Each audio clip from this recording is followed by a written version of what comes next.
अस्सलाम वालेकुम दोस्तों, क्या हाल चले। आपको हमारे चेहरे के ऊपर डॉट डॉट से नज़र आ रहे होंगे।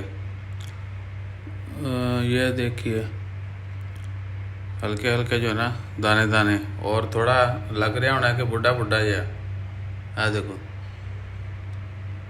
ये जो स्पॉट है ना वो इस मशीन की कार्रवाई है।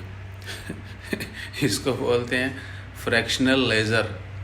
ये यहाँ पर आपको विजिबल होंगे, ये देखिए नीचे नहीं किया, यहाँ किया हुआ है। सो फ्रैक्शनल लेज़र जो है ये जितनी भी पोर्स हैं ना वो ख़त्म हो जाती हैं, और बाकी आने वाले दिनों में आपको जो है ना इसका फ्रैक्शनल लेज़र CO2 आपको जो है ना रिज़ल्ट जो है वो भी आना शुरू हो जाएगा।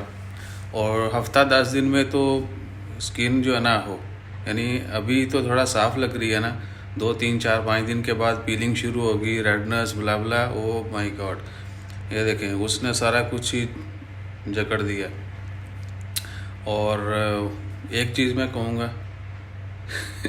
कि ये जितने भी प्रोसीजर मोस्टली वो फीमेल्स के होते हैं, मेल्स बहुत कम करवाते हैं क्योंकि बहुत पेनफुल हैं, और दर्द जो है वो औरत ज़्यादा टॉलरेट करती है, ठीक है ना, इसलिए वो ये बियर कर लेती है।